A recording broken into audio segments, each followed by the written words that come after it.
Alléluia. C'est merveilleux, n'est-ce pas? Dieu le Père, Dieu le Fils, Dieu le Saint-Esprit sont un.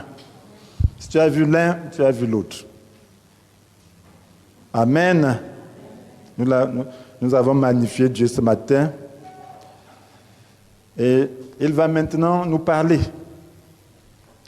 Je suis là comme son porte-parole pour qu'il se serve de moi pour nous dire ce qu'il a à nous dire pour notre édification, pour notre développement dans la foi.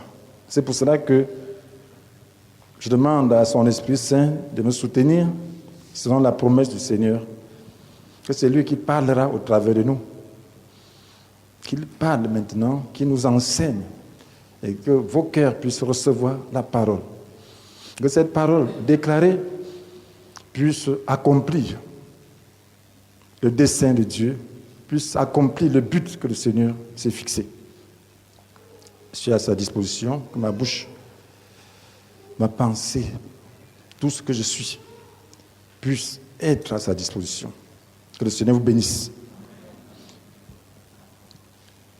Nous allons parler de progresser dans la foi. Progresser dans la foi. Première partie, et nous allons parler du principe de la croissance spirituelle. Le principe de la croissance spirituelle. Alors nous avons besoin de comprendre l'importance de la croissance spirituelle. Est-ce que c'est important de croître spirituellement? Alors nous devons aussi savoir comment contribuer à notre propre croissance. Est-ce que la croissance vient juste comme ça? Est-ce que nous avons besoin de contribuer? Comment contribuer donc à notre propre croissance? On peut faire 100 ans dans la maison du Seigneur sans croître. On peut faire 1 mois, 1 an et croître. C'est un mystère.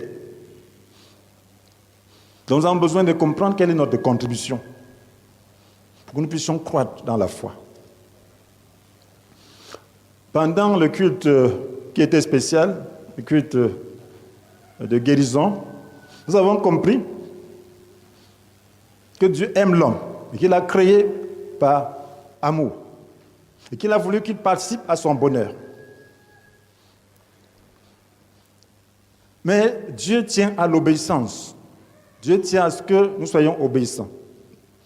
Nous avons vu que depuis la création de l'homme, jusqu'à aujourd'hui, Dieu veut l'obéissance. Mais Adam n'a pas pu obéir. Et pour que l'homme puisse jouir longtemps de ce bonheur, il faut qu'il soit obéissant. Voilà pourquoi Dieu avait dit au premier homme de jouir de tout ce qu'il a créé dans le jardin d'Éden, mais de ne pas manger du fruit de l'arbre du choix entre le bien et le mal. Il dit, le jour où tu mangeras, tu mourras. Ça veut dire que le jour où tu mangeras, tu n'auras plus de bonheur. Donc ton bonheur, le bonheur dans lequel je t'ai placé, dépend de ton obéissance. Et nous avons vu qu'il a désobéi. Et nous naissons donc avec l'ADN de la désobéissance. Un homme naturel est un homme désobéissant. Il est programmé par Adam pour désobéir. Donc ne vous attendez pas à l'obéissance d'un homme naturel. C'est la raison pour laquelle Jésus est venu. Parce que Dieu tient à ce que l'homme soit heureux. La seule solution, c'était de trouver notre lignée. Le premier homme a péché, toute sa lignée est pécheresse. Il fallait un dernier homme, le dernier Adam, comme nous le dit 1 Corinthiens 15, verset 45. Alors Jésus est venu, et il n'a pas péché, il a obéi. Et son obéissance nous est imputée si nous croyons en lui. Donc lorsque nous naissons en Christ, nous avons l'ADN de l'obéissance. Nous sommes programmés pour l'obéissance. Donc si tu es né de nouveau, alors sache que tu es obéissant en Christ. Cette obéissance n'est pas parfaite, mais Dieu te déclare comme obéissant. Et c'est la raison pour laquelle tu hérites la bénédiction et non la malédiction. Sous le régime de la loi, l'obéissance menait à la bénédiction et la désobéissance à la malédiction.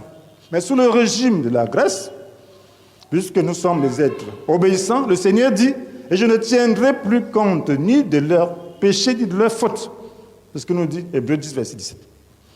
Pourquoi? Parce qu'on s'est engagé dans une alliance d'obéissance. L'obéissance de Christ compte pour nous. Et ça se traduit aussi en pratique. Alors c'est très important de savoir cela. Mais est-ce que c'est pourquoi nous n'avons pas pleinement l'héritage? Nous avons besoin d'avoir la plénitude de notre héritage.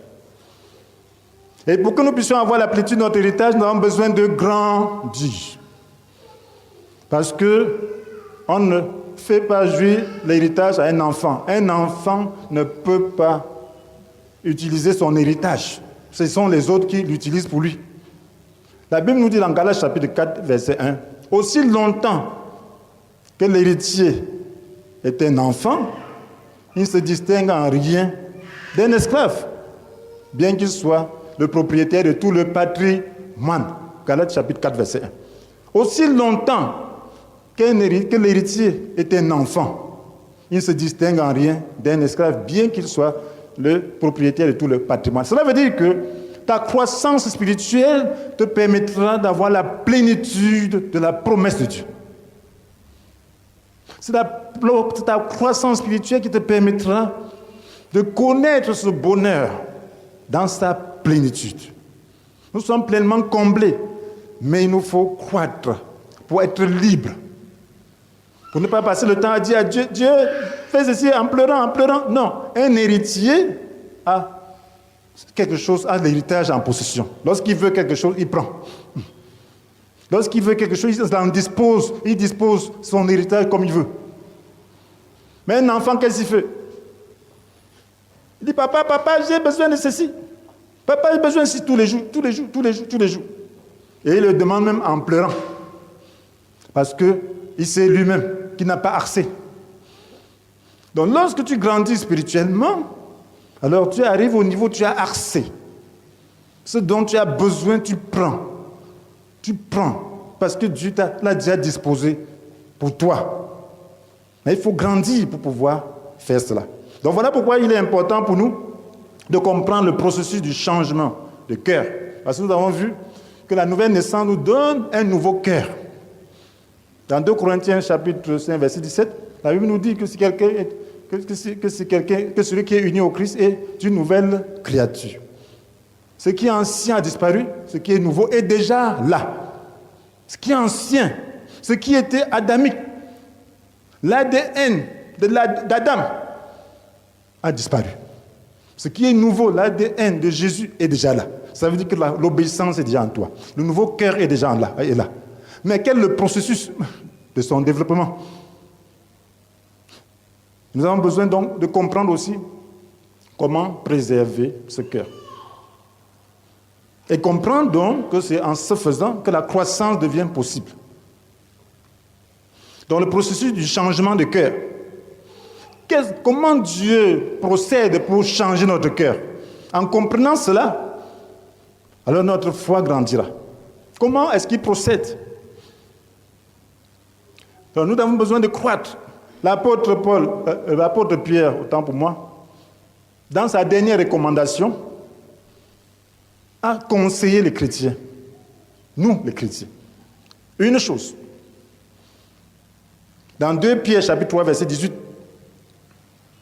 il dit « Progressez sans cesse dans la grâce et dans la connaissance de notre Seigneur et Sauveur Jésus-Christ. » Progressez sans cesse. Parce qu'il savait que le progrès nous donne plus de liberté. Plus nous avançons avec le Seigneur, plus nous avons la liberté. Plus nous pouvons accéder à tout ce que Dieu nous a donné. Il dit progresser sans cesse dans la grâce et dans la connaissance de notre Seigneur et Sauveur Jésus-Christ. Dans la grâce. Comment progresser dans la grâce? Il est petit de progresser dans la grâce. La vie chrétienne est une vie de grâce parce que nous recevons le nouveau cœur de Dieu. C'est une grâce. Tu ne fabriques pas ton cœur, ce n'est pas possible. Nous avons vu dans Jérémie 17, verset 9, que le cœur est tortueux plus que toute autre chose. Qui pourrait le connaître? Et il est incurable. Il est tortueux plus que toute autre chose. Il est incurable. Qui pourrait le connaître? Donc, cela veut dire que ce n'est pas possible pour toi de transformer ton cœur. Dieu te donne un cœur nouveau. Il te donne un cœur nouveau, neuf. Et lorsqu'il te donne ce cœur neuf, c'est une grâce, c'est un don. Alors tu le prends comment? C'est ça qu'il est question. Progresser sans cesse dans la grâce. La grâce se reçoit par la foi. Donc voilà pourquoi la foi et la grâce vont ensemble. La Bible nous dit dans Éphésiens 2, verset 8, car c'est par la grâce que vous êtes sauvés, par le moyen de la foi. C'est par la grâce que vous êtes sauvés, par le moyen de la foi. Sans la foi, on ne parviendra pas à recevoir la grâce. Dieu donne sa grâce, mais il faut recevoir ça par la foi. La grâce, c'est quoi? C'est une faveur que l'on fait à quelqu'un pour lui être agréable, mais sans y être obligé. Dieu veut notre bonheur. Il veut se rendre agréable à nos yeux. Mais il n'est pas obligé. Ce n'est pas un devoir pour lui. Il n'est pas obligé de donner un cœur nouveau. Mais il nous donne le cœur nouveau, il nous donne un héritage, il nous donne tout ce dont nous avons besoin. C'est la grâce. Donc nous sommes sauvés par la grâce. C'est par la grâce que vous êtes sauvés. Donc que personne ne pense qu'il peut travailler son salut. Donc ce n'est pas le moyen de la foi que nous recevons cette grâce. Donc nous sommes sauvés en croyant à l'œuvre de Dieu à travers Jésus à la croix. Quand nous croyons en l'œuvre de Jésus, qui est une grâce pour nous, alors nous sommes sauvés. Selon Jean chapitre 3, verset 16. Car Dieu a tant aimé le monde qu'il a envoyé son Fils, son unique, afin que tous ceux qui placent leur confiance en lui échappent à la perdition et qu'ils aient la vie éternelle. Donc placer sa confiance, c'est ça la foi. C'est une grâce, parce que c'est Dieu qui donne. C'est un don de Dieu.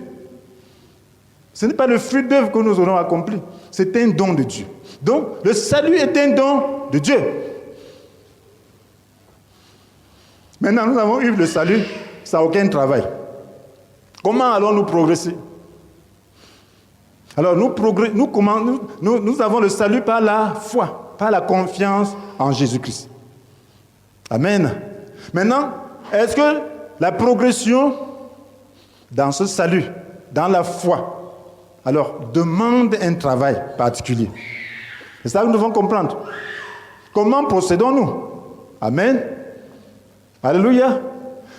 C'est là où plusieurs chrétiens font l'erreur. C'est très important que nous comprenions cela. On est sauvé par la grâce. On progresse comment? Dans la foi. Alléluia. On progresse aussi par la grâce. Amen. Parce que l'apôtre Paul dit progresser sans cesse dans la grâce. Plus cette grâce grandit, plus nous progressons. Il faut que notre foi grandisse. La grâce est liée à la foi. Donc c'est une question de foi, notre progrès spirituel. Ce n'est pas se donner davantage de règles. Ce n'est pas, la discipline est importante, mais ce n'est pas multiplier les disciplines qui nous fait grandir. Ce n'est pas multiplier les règles qui nous font grandir. Tu peux multiplier les règles et être un nain spirituel. Amen. Oui, tu peux multiplier les règles et être un nain spirituel. C'est très important qu'on comprenne cela. Donc, nous sommes sauvés par grâce et nous devons progresser aussi par la grâce. Et l'apôtre Paul était très surpris des chrétiens galates. Qu'est-ce qu'ils ont fait? Dans Galates chapitre 3, l'apôtre Paul a constaté que ces chrétiens se multipliaient les règles inutiles, pensant trouver en cela la perfection. C'était un moyen de pouvoir atteindre la perfection. Qu'est-ce que l'apôtre Paul leur dit? Galates chapitre 3, au verset 3, il dit « Manquez-vous à ce point d'intelligence. Manquez-vous à ce point d'intelligence. Après avoir commencé par l'Esprit de Dieu. Et c'est en comptant sur vos propres ressources que vous allez parvenir à la perfection. Le nouveau cœur nous est donné par le Saint-Esprit. Et c'est la grâce. Maintenant, alors il faut continuer. Amen. Il faut continuer par la grâce. Maintenant, les gens étaient venus leur donner des règles, un ensemble de règles. Et leur disant qu'il faut qu'ils suivent beaucoup de règles pour parvenir à la perfection. Ce n'était pas ça. Paul dit, est-ce que vous manquez à tel point d'intelligence? Après avoir commencé par l'Esprit de Dieu, et c'est en comptant sur vos propres ressources que vous allez parvenir à la perfection. Ce n'est pas en comptant sur tes propres ressources que tu vas parvenir à la perfection. Amen. Amen. Donc c'est en procédant comme tu l'as fait initialement. Comment as-tu cru? C'est en plaçant ta confiance dans le Seigneur. Comment dois-tu grandir? C'est en plaçant ta confiance dans le Seigneur. Ce n'est pas en t'agitant. Alors, lorsque tu crois vraiment, lorsque tu dis, Seigneur, je te fais confiance, j'accepte le nouveau cœur que tu me donnes, pardonne mes péchés, je m'engage à ce que tu travailles en moi. Parce qu'on disait la fois passée qu'il faut accepter que Dieu enlève l'ancien cœur pour mettre le nouveau. Amen. Donc tu te disposes, tu dis, je m'offre à toi. Travaille en moi. Lorsque tu fais cela, Dieu voit que tu as la foi. Qu'est-ce qu'il fait? Il te déclare juste. Romains chapitre 4, verset 3. C'est ça le cas d'Abraham, qui est le modèle de la foi. La Bible dit qu'Abraham a eu confiance en Dieu. Dieu, en portant sa foi à son crédit, l'a déclaré juste. Donc quand tu as confiance en Dieu pour ton salut, Dieu porte ta foi à ton crédit et te déclare juste. Il déclare que tu as un bon cœur. Il déclare que tu es juste. Il déclare que tu es saint. Amen. Il déclare cela. Et lorsque Dieu déclare sa parole, cette parole s'accomplit. Cette parole s'accomplit. La Bible dit que si quelqu'un est uni en Christ, il est une nouvelle créature. C'est Dieu qui déclare que tu es une nouvelle créature. Accepte. Tu dois l'accepter par la foi. Tu as commencé par la foi. Tu dois l'accepter par la foi. Dieu dit, qu'est-ce qu'il dit concernant sa parole? Dans Isaïe 55, verset 11. Il en sera de même de la parole que j'ai prononcée. Elle ne reviendra jamais vers moi sans avoir accompli ce que je désirais et sans avoir atteint le but que je lui ai fixé. Amen. Elle ne reviendra jamais vers moi sans avoir accompli ce que je désirais, sans avoir atteint le but que je lui ai fixé. Elle ne reviendra jamais. Alléluia. Donc, lorsque Dieu déclare que tu es une nouvelle créature, tu dois l'être. Cette parole est opérationnelle. Cette parole agit. Si tu es un enfant de Dieu, tu deviendras une nouvelle créature. Même si tu ne le sens pas, cette parole-là va agir. Alléluia. Donc, c'est la foi. Tu dois accepter cela. Si tu veux maintenant croître, la parole de Dieu, cette parole de Dieu va commencer à croître en toi. Voyez comment la parole de Dieu agit. Vous savez comment Dieu fait? Lorsque tu reçois Christ, un nouveau cœur là, tu ne le reçois pas déjà mûr, mature. C'est l'erreur qu'on commet. Dieu ne te donne pas un cœur déjà mature. Il te donne un cœur nouveau, mais c'est aussi nouveau, un cœur jeune qui doit se développer. Amen. C'est pour ça que la Bible dit de croître sans cesse, de progresser sans cesse. Donc lorsque tu crois en Jésus, tu n'as pas encore la maturité. C'est pour cela qu'on dit que aussi longtemps que l'héritier est un enfant, il se distingue en rien d'un esclave. Donc un jeune converti, c'est un héritier, mais un enfant qui a besoin de se développer. Et pour être mature et hériter pleinement, être établi dans son héritage. Donc le cœur que Dieu te donne, c'est un jeune cœur. Je veux prendre l'exemple de la parole, de comment la parole de Dieu agit. Vous savez comment la parole de Dieu agit? À la création. Vous voyez ce que Dieu avait fait à la création. Lorsque nous voyons la création là, il y a des détails que nous ne connaissons pas. Nous pensons que les choses ont été faites juste comme ça. Que le soleil, que la terre se recouvre de verdure, et puis la verdure a seulement monté et est devenue des fruits, des arbres. Non, ce n'est pas comme ça. Un détail. Dans Genèse chapitre 1, verset 11, Dieu nous montre comment ça s'est passé. Il déclare la parole. Genèse chapitre 1, verset 11. Il avait dit que la terre se recouvre de verdure, d'herbes portant sa semence et d'arbres fruitiers, produisant du fruit selon leur sorte. Que la terre se recouvre de verdure, d'herbes portant sa semence et d'arbres fruitiers, produisant du fruit selon leur sorte, portant chacun sa semence, partout sur la terre. Et ce fut ainsi. Mais maintenant, quelle a été la procédure? Dieu a déclaré cette parole. Mais c'est dans Genèse 2 qu'on nous dit comment ça s'est passé. Amen. La Bible dit que Dieu a déclaré cette parole. Mais en Genèse 2, Dieu décrit maintenant comment ça s'est passé. C'est comme en Genèse 1. Dieu dit, faisons l'homme à notre image, selon ceux qui nous ressemblent. Amen. Mais c'est dans Genèse 2 qu'on nous dit comment Dieu a fait l'homme, non? Amen. Dans Genèse 2, on nous dit comment il a pris la poussière, il a formé l'homme. Amen. À partir de la poussière. Il a formé de ses mains. C'est la même chose concernant alors cette terre qui devait être recouverte de verdure, concernant la création des plantes. C'est dans Genèse 2 qu'on nous dit comment ça s'est passé. Au verset 5, la Bible nous dit, il n'existait encore sur la terre aucun arbuste et aucune herbe des champs n'avait encore germé, car l'Éternel Dieu n'avait pas fait pleuvoir sur la terre et il n'y avait pas d'homme pour cultiver la terre. De l'eau se mit à soudre et à irriguer toute la surface du sol. Amen.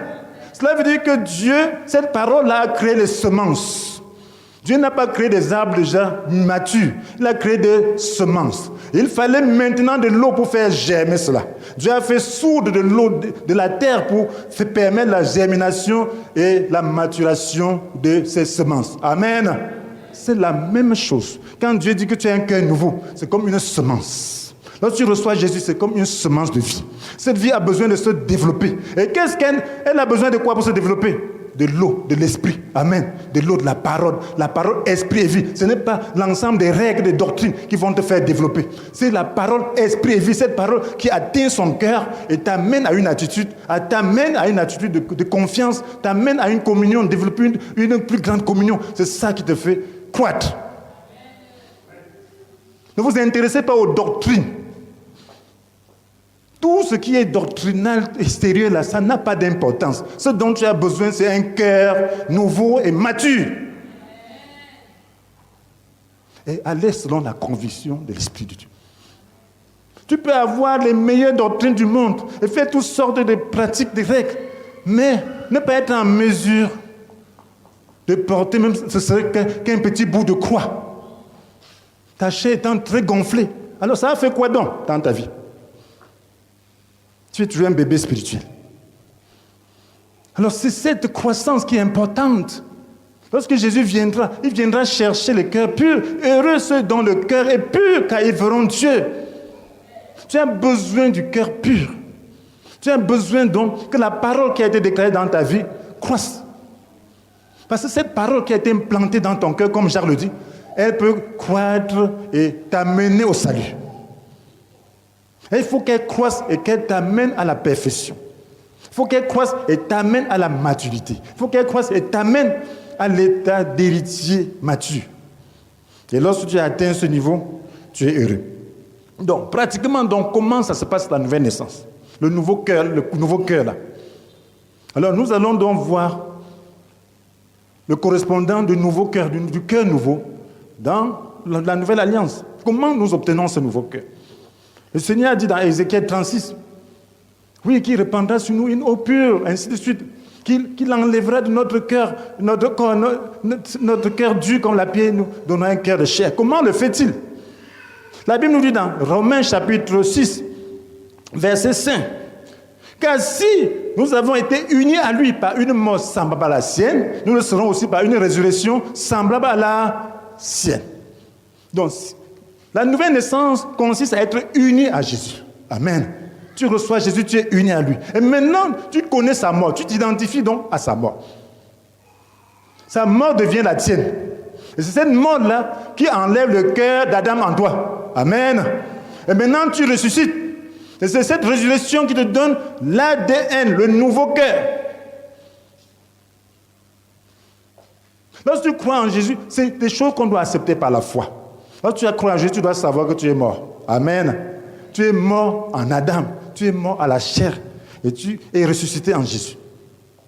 Alors, il faudra qu'il continue en disant, dans le verset 6, « Comprenons donc que l'homme que vous étiez autrefois, que nous étions autrefois, a été crucifié. » Comprenons donc que l'homme que nous étions autrefois a été crucifié, afin que le péché dans ce qui fait sa force soit réduit à l'impuissance, et que nous servions pour le péché comme des esclaves.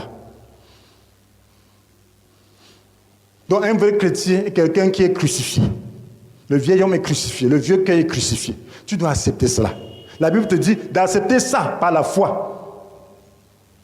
Voilà pourquoi au verset 11 de Romains 6, il dit « Considérez-vous comme mort pour le péché et comme vivant pour Dieu dans l'union avec Jésus-Christ. » Considérez-vous, c'est ça la foi. Dieu te dit ce que tu es. Maintenant, tu dois te considérer comme mort. Lorsque tu le fais par la foi, ça veut dire quoi? Que tes sens peuvent ne pas sentir ça. Amen. Tu peux ne pas percevoir ça par tes sens naturels. Alléluia. Mais tu dois t'accrocher à la parole de Dieu et accepter et déclarer avec Dieu ce que tu es. Tu dois dire que je suis mort pour le péché et vivant pour Dieu dans l'union avec Jésus-Christ. Donc j'ai un nouveau cœur. Que tu le vois ou pas, tu dois accepter ça. Et c'est lorsque tu t'acceptes, tu t'engages en ce que tu as un nouveau cœur, que tu vas voir la manifestation de la grâce de Dieu dans ta vie. Ce n'est pas toi qui travailles le nouveau cœur, c'est Dieu qui te donne le nouveau cœur. Il te demande de l'accepter par la foi et de le manifester par la foi. Parce que la foi, c'est quoi? C'est une façon de posséder ce qu'on espère. C'est la manière d'être sûr des réalités qu'on ne voit pas. Tu dois voir le nouveau cœur avant d'accepter, tu ne le verras jamais. Amen. Parce que ce n'est pas une démarche de foi. Tu dois croire avant de voir. Tu n'as pas senti le nouveau cœur. Tu dois le percevoir, tu dois le savoir. Tu dois le savoir par la foi, reposant sur la parole de Dieu, sur la déclaration de Dieu.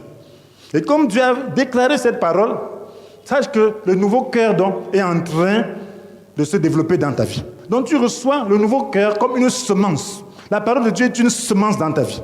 Et ce nouveau cœur doit se développer pendant que tu étudies la parole de Dieu, pendant que tu reçois la parole, esprit et vie, pendant que ta foi pendant que tu comprends davantage des passages qui te donnent plus de foi. Le nouveau cœur se développe. Mais ta responsabilité, c'est quoi? Ta responsabilité, c'est de croire, et ta responsabilité, c'est de résister à la tentation. Tu dois croire que tu as un nouveau cœur, mais tu dois résister à ce que ce nouveau cœur puisse se corrompre. Amen. Ce n'est pas quelque chose que tu sens. Donc, ta responsabilité de chrétien, c'est quoi? Voilà pourquoi nous devons voir dans cette partie la responsabilité de veiller sur notre cœur. Nous avons la responsabilité de veiller sur notre cœur. Dieu nous donne un nouveau cœur. Que tu le sentes ou pas, tu dois croire que tu l'as, si tu as la foi. Maintenant, ta responsabilité, c'est de veiller. C'est comme on avait donné le champ à Adam et Ève, un jardin. On lui a dit de cultiver et de veiller. Le garder. Cela veut dire quoi? Cela veut dire qu'il ne fallait pas que les mauvaises herbes poussent et étouffent la bonne semence, les bonnes plantes. Amen. C'est ce qu'on fait avec le champ. Donc ton cœur nouveau, c'est un champ qui est là. Et avec des semences. Avec la semence, la parole de Christ. La semence de Christ en toi. Maintenant, il faut que tu veilles pour que les mauvaises herbes ne poussent pas et étouffent cette semence. C'est lorsque tu t'engages à faire cela que tu vas voir la croissance. C'est Dieu qui fait croître, ce n'est pas toi qui fais croître. Ta responsabilité, c'est de veiller à ce que les mauvaises herbes n'envahissent pas ton champ. Est-ce que je comprends? Vous comprenez quelque chose? La Bible nous dit dans Proverbes chapitre 4, verset 23. Par-dessus tout, veille soigneusement sur ton cœur, car il est la source de tout ce qui fait ta vie. Par-dessus tout, veille soigneusement sur ton cœur, car il est la source de tout ce qui fait ta vie. Donc tu dois accepter ce que tu es par la foi, le nouveau cœur par la foi. Maintenant, ta responsabilité, c'est de veiller à ce que tu vois comme mal ne puisse pas l'envahir. Ce que tu vois comme mal ne puisse pas... Dieu traite avec nos cœurs. Hein. L'acte là, quand il y a l'acte, c'est que Dieu a déjà compté ça depuis. Amen. Mais comme tu es né de nouveau, ça veut dire que tu as l'ADN de l'obéissance. Ce que Dieu demande, c'est de veiller. Alléluia. De résister à tout ce qui peut l'envahir. Est-ce que nous en avons les moyens? Ah, nous avons les moyens de veiller. C'est là qu'il faut comprendre. On a les moyens. Vous savez quels sont les moyens? c'est le Saint-Esprit. La Bible nous dit dans 2 Pierre chapitre 1, verset 3, par sa puissance en effet, 2 Pierre chapitre 1, verset 3, par sa puissance en effet, Dieu nous a donné tout ce qu'il faut pour vivre dans l'attachement au Seigneur. Amen. Dieu nous a donné tout ce qu'il faut pour vivre dans l'attachement au Seigneur. Donc tu as tout ce qu'il faut pour vivre dans l'attachement au Seigneur. Donc tu as tout ce qu'il faut pour garder ton cœur pur. Tu as tout ce qu'il faut. L'attachement au Seigneur, c'est quoi? Ça veut dire que ton cœur nouveau là, tu dois le conserver. Le cœur nouveau, tu dois être conservé. Parce que s'il n'est plus nouveau, cela veut dire que les herbes l'ont envahi. Tu dois conserver cela. Et ça, c'est par le Saint-Esprit, par la puissance du Saint-Esprit. Voilà pourquoi la Bible demande que nous soyons constamment remplis du Saint-Esprit. Tu peux laisser ton cœur être envahi par le mal. Ananias et Saphira avaient laissé leur cœur être envahi par le mal. Et Pierre en était vraiment étonné. Lisez dans Actes chapitre 5, au verset 3. Pierre lui dit, Ananias, comment as-tu pu laisser Satan envahir à tel point ton cœur? Comment as-tu pu laisser Satan envahir à tel point ton cœur? Ananias avait eu un bon cœur. Mais il ne fallait pas laisser Satan l'envahir. Le diable veut envahir. Lorsque le mal vient là, c'est pour t'envahir. C'est pour te dérober ce nouveau cœur. Et tu as la responsabilité. Ananias ne devait pas laisser le diable envahir son cœur. Comment c'est arrivé? On vendait les biens, tout ce qu'on possédait à l'époque, au début de l'église. On vendait à volonté et on donnait le produit à l'église. Alors Ananias est allé vendre. Après, quand il l'a vendu, il a dit, mais tiens, on est en train de faire quoi comme ça? Nos enfants, on va faire comment? On va faire comment? Il commence à se soucier. C'était sa responsabilité s'il voulait y garder ou s'il voulait y aller. Mais elle a dit non, prenons et parti. Donc, les soucis là, la Bible nous dit de ne pas nous soucier. Les soucis nous amènent à laisser le diable envahir nos cœurs. La peur du lendemain nous amène le diable à envahir nos cœurs. En ce temps-là, le diable est prêt. Donc, notre responsabilité, c'est de résister, c'est de croire Dieu, c'est de dire, je crois dans le Seigneur, ma conduite ne sera pas guidée par l'amour de l'argent, je me contente de ce que j'ai, parce que je sais que Dieu ne m'abandonnera jamais. Oui, il ne me laissera jamais. Je fais confiance en lui, je suis pleinement comblé en lui. C'est de ça qu'il est question. Vous pouvez laisser le diable envahir votre cœur par la peur de la conjoncture. Vous pouvez laisser le diable envahir votre cœur par autre chose. Et commencez donc à faire des choses que le diable vous demande de faire. Donc la responsabilité de chrétien, c'est de garder un cœur pur. Et cela est possible, mon frère, ma soeur, par le Saint-Esprit. La Bible nous dit dans Ephésiens chapitre 5, verset 18.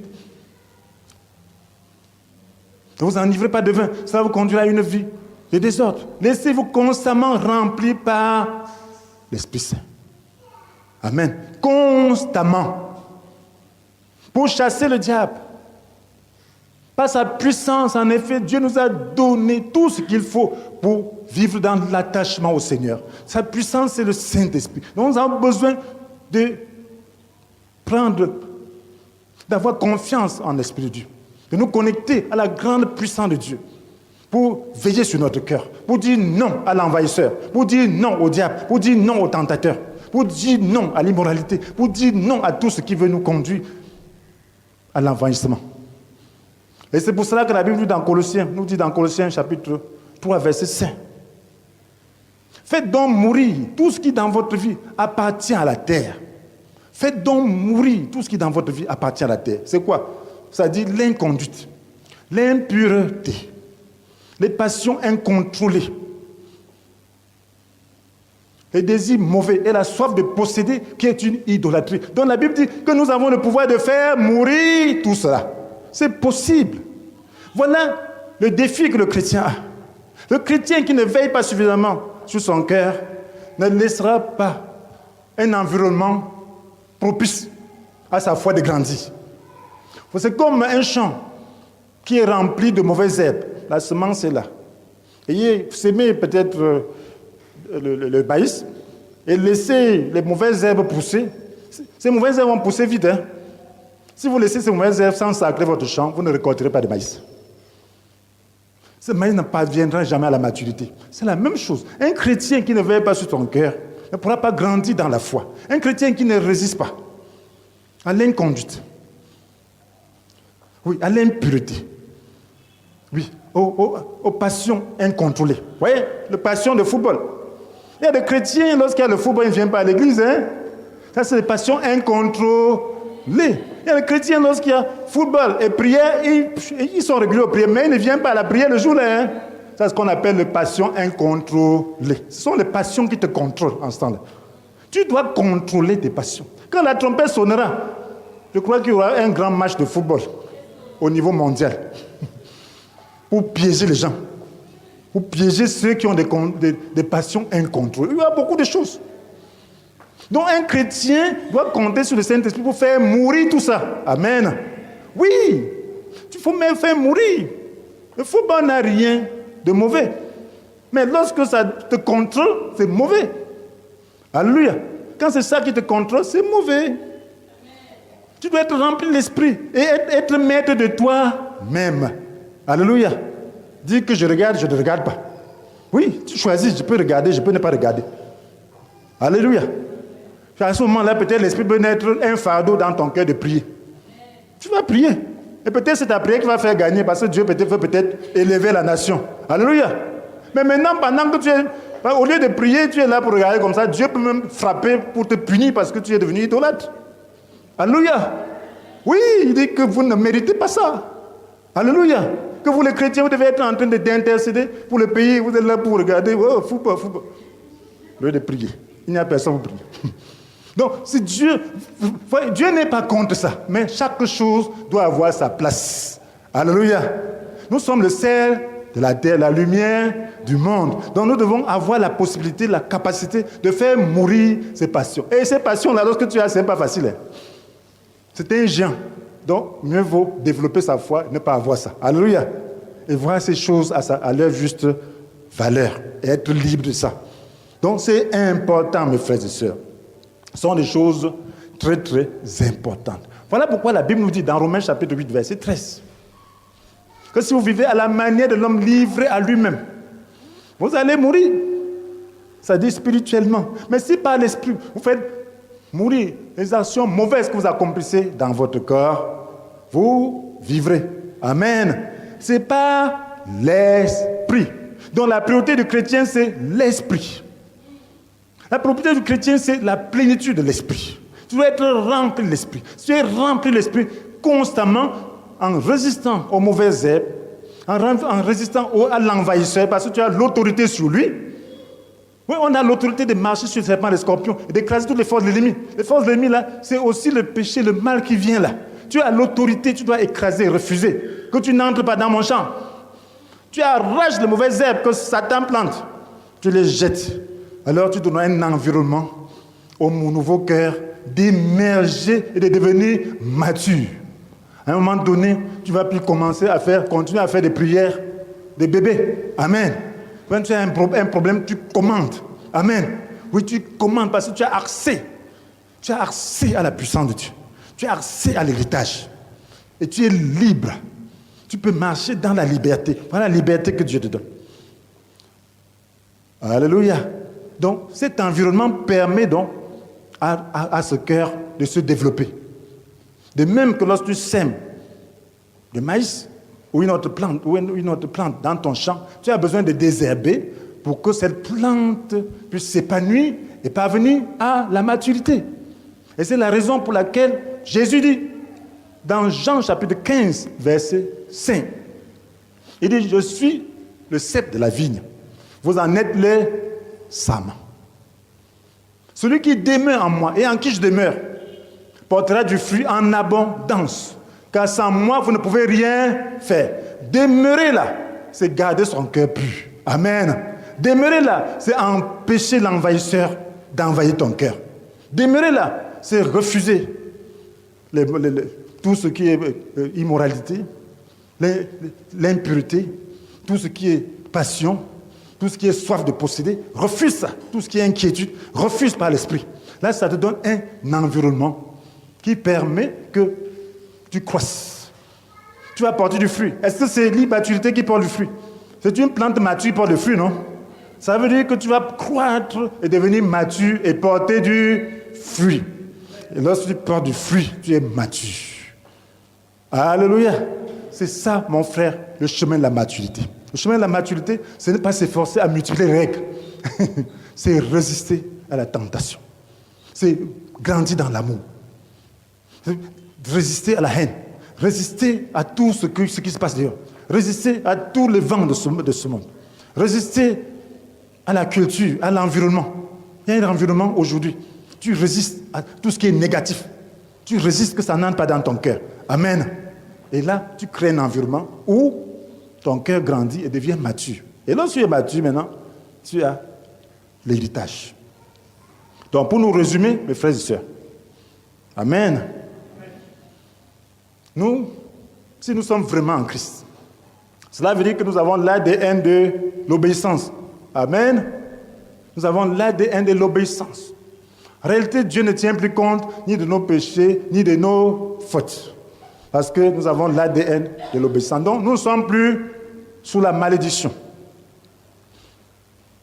Mais il nous faut grandir. Nous sommes encore des enfants. Mais en tant qu'enfants, nous ne pouvons pas avoir accès direct à l'héritage. Il faut qu'on demande. Maintenant, il nous faut grandir, nous développer pour être en mesure de gérer notre héritage. Amen. Et le processus, c'est quoi? Le processus, c'est simplement faire comme on a fait au début. C'est la foi en Christ qui nous permet d'avoir le nouveau cœur, la semence de ce cœur. Et maintenant, il faut continuer à avoir foi pour résister à l'envahisseur. Amen. Oui, l'envahisseur, c'est le diable, à travers l'inconduite, à travers l'impureté, à travers les passions incontrôlées, à travers les désirs mauvais, à travers la soif de posséder. Nous devons faire mourir cela. Par quel moyen? Par le Saint-Esprit. Amen. Nous avons accès à l'Esprit. Nous avons vu la fois passée que Dieu a mis en œuvre une extraordinaire grande puissance en notre faveur.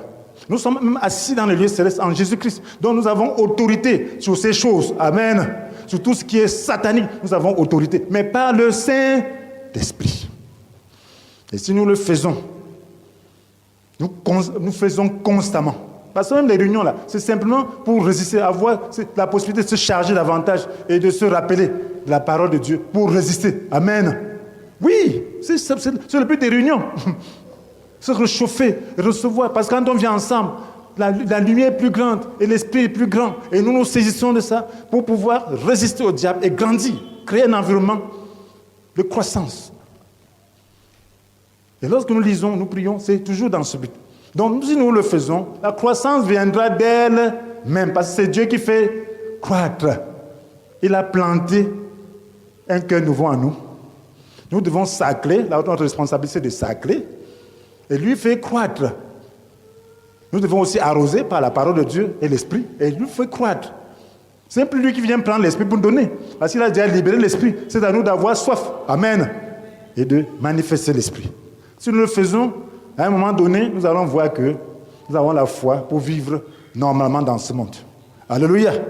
Nous serons des hommes matures. Et c'est très important. Maintenant, peut-être il y a quelqu'un ici qui n'a même pas encore la nouvelle naissance. Alors, s'il y a une telle personne, nous allons prier ensemble. Alors, tu vas simplement dire, avec moi, tu vas dire, avec moi, si tu n'as pas encore le cœur nouveau, la semence du cœur nouveau, tu n'as pas encore cru en Jésus. Voici l'occasion de croire en lui, pour avoir cette semence qui va se développer et devenir mature. Dis donc avec moi, si tu es dans cette situation et tu veux vraiment t'engager à suivre le Seigneur. Tu vas dire, Père éternel,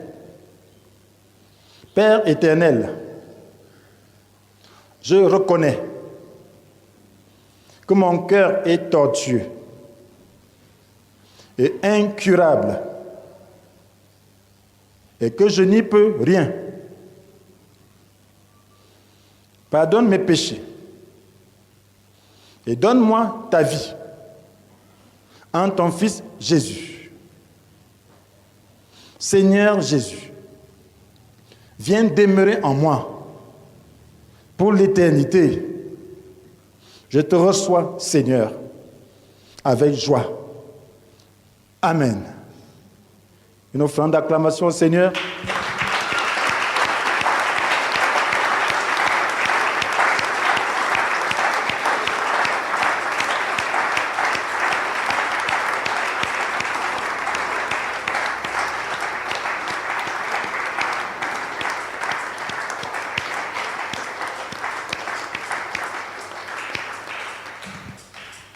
Maintenant, nous allons prier.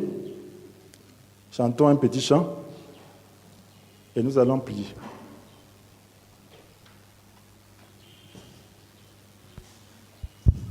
Si cette parole entre en vous, vous ne serez plus de nez. Parce qu'il y a beaucoup de pièges dans la vie chrétienne. Cette parole, c'est pour tracer le chemin, pour que vous ne puissiez pas vous égarer. Donc si vous faites ça, vous serez fort. On peut croître en quelques mois, mais on peut aussi rester nain toute sa vie. Et j'en connais. Toute sa vie chrétienne. On peut rester nain. Donc, c'est un travail qui nous incombe à chacun personnellement.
As-tu vu maintenant l'importance de la croissance spirituelle? Oui, tu es encore immature peut-être. Maintenant, tu dois demander au Seigneur de pardonner. Peut-être tu es dans la maison du Seigneur depuis longtemps, mais tu n'as jamais pris ta croissance au sérieux. Tu n'as jamais su comment la croissance se fait même. Demande pardon au Seigneur pour toutes les fois où tu as laissé ton cœur être envahi, oui, par le diable. Tu as laissé à plusieurs moments ton cœur être envahi, alors que tu as les possibilités de lui résister, de lui dire n'entre pas dans ce jardin, n'entre pas dans ce cœur pour le souiller. Oui, demande pardon au Seigneur. Dis-lui maintenant, Seigneur, pardonne-moi. Oui, d'être resté enfant pendant si longtemps, au lieu de grandir et devenir mature et prendre position de l'héritage que tu m'as donné. Seigneur, pardonne-moi. Pardonne-moi d'avoir pas accompli mes responsabilités. Seigneur, tu as accompli ta responsabilité, mais je n'ai pas accompli la mienne. Est-ce que tu peux dire au Seigneur, pardonne-moi de n'être pas engagé dans la croissance, de n'être engagé dans le processus de la croissance. Oh Seigneur, pardonne Seigneur. Pardonne d'être resté aveugle, à faire simplement ce qui me plaît, au lieu de faire ce qui te plaît, au lieu de résister à l'envahisseur. Seigneur, j'ai succombé à toute forme de tentation. Oh Seigneur, et cela a freiné ma croissance. Cela a freiné ma croissance spirituelle. Pardonne-moi Seigneur. Pardonne-moi Seigneur. Oh Dieu, oh Seigneur, de te donner d'être vigilant. Oh Seigneur, de te donner de discerner même le mal qui vient dans ton cœur. Oui, demande-lui le discernement. Dieu de te donner le discernement et de discerner le mal. Parce que tu as besoin de discerner l'envahisseur. Tu as besoin de savoir comment il vient afin de lui résister. Oh Seigneur, donne le discernement. Seigneur, je prie pour le discernement. Je prie pour le discernement de voir le mal qui arrive. De savoir reconnaître le mal. Donne de savoir reconnaître le mal, Seigneur. Donne de savoir reconnaître le mal, Seigneur. Donne de savoir reconnaître le mal, Seigneur. Donne de savoir reconnaître le mal, Seigneur. Maintenant, peux-tu offrir ton cœur au Seigneur maintenant? À nouveau, renouvelle ton engagement. Dis, Seigneur, je te donne encore ce cœur. J'accepte ma position. Je reconnais que je suis mort. Oui, nous avons été unis à lui par une mort. Semblable à sien, nous le serons aussi par une résurrection. Oui, sois unis à lui par une mort. Semblable à sien. Dis, Seigneur, j'accepte de mourir avec toi. J'accepte la mort que tu m'offres à la croix. J'accepte de m'identifier à toi. J'accepte de porter ma croix. J'accepte, oui, que l'homme que j'étais avant a été crucifié. Oui, s'il a été crucifié, j'accepte mon état de crucifixion. J'accepte mon état de crucifixion. J'accepte de suis crucifié avec toi. Seigneur, j'accepte de suis crucifié avec toi, afin que le péché dans ce qui fait sa force soit réduit à l'impuissance. Je déclare que le péché n'a plus de puissance dans ma vie. Le péché n'a plus de puissance dans ma vie. Je me de dire que le péché n'a plus de puissance dans ta vie. Déclare que tu es libre du péché. Jésus t'a affranchi. Oui, ta position, c'est la liberté. Ta position, c'est le trône. Oui, tu es au-dessus du péché. Oui, dis que tu es au-dessus du péché.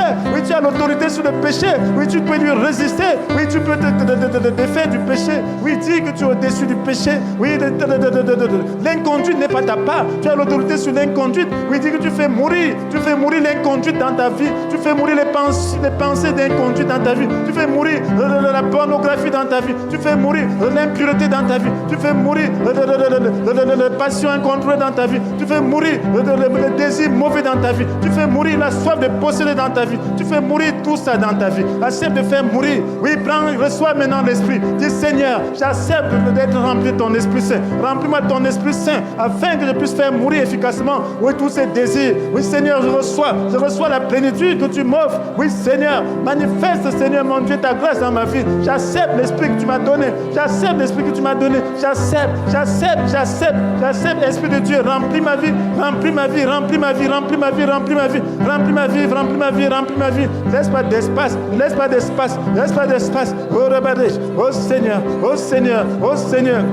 Oh Seigneur, maintenant je demeure en toi, Seigneur. J'accepte de demeurer en toi, Seigneur. Tu as moi, j'accepte de demeurer en toi. J'accepte de demeurer en toi pour porter du fruit en abondance. J'accepte de demeurer en toi. Merci Seigneur, de faire de moi une femme mature, de faire de moi un homme mature. Merci je voudrais porter du fruit en abondance. Donne-moi de porter du fruit, Seigneur. Donne-moi de porter du fruit en abondance. Oh Seigneur, nous t'adorons, nous te célébrons. Oh Seigneur. C'est dans la prière que ça se passe. Tu dois faire ce combat. Oui, ta prière, le Saint-Esprit se reçoit dans la prière. Oui, lorsque tu es dans chaque jour, tu vas prier, tu vas développer ta foi dans la prière. Cette prière doit porter sur la tentation, doit porter sur les envahisseurs qui viennent t'envahir, envahir ton cœur, les mauvaises pensées, la haine, les tentations de haine, les tentations de ce monde. Oui, tu dois prier chaque jour afin que ton cœur ne soit pas envahi. Oui, pour résister à envahisseur. Oh Seigneur, nous t'adorons, nous te célébrons parce que tu es vivant. À toi la gloire, à toi l'honneur. Tu en es capable, tu en es capable parce que par sa puissance, Dieu nous a donné tout ce qu'il faut pour vivre dans l'attachement au Seigneur. Tu en es capable. Merci Seigneur parce que tu nous as tout donné. Tu nous as tout donné, tu nous as tout donné. Tu en as les moyens, tu en as les moyens. Reçois les moyens, reçois les moyens au nom de Jésus. Reçois les moyens au nom de Jésus. Reçois les moyens au nom de Jésus. Nous t'adorons Seigneur, nous te glorifions. Bénis le Seigneur maintenant. Oui, bénis-le, bénis-le. Oui, bénis le Seigneur, bénis le Seigneur. Parce qu'il t'a délivré. Oui, il te donne, il t'a placé sur le chemin de la croissance. Oui, tu vas croître, tu vas croître, tu vas croître, tu vas devenir mature. Sous peu de temps, tu seras mature. Oui, les années que tu as perdues, tu vas les rattraper au nom de Jésus. Tu vas les rattraper au nom de Jésus. Nous t'adorons, Seigneur. Nous te glorifions, Seigneur. Nous t'exaltons, Seigneur. Oh Seigneur, nous t'adorons. Béni sois-tu, Seigneur. Béni soit ton Saint-Nom, Seigneur. Au nom de Jésus. Béni sois-tu, Seigneur. Oh Seigneur. Oh Seigneur. Oh nous, Seigneur. Au nom de Jésus.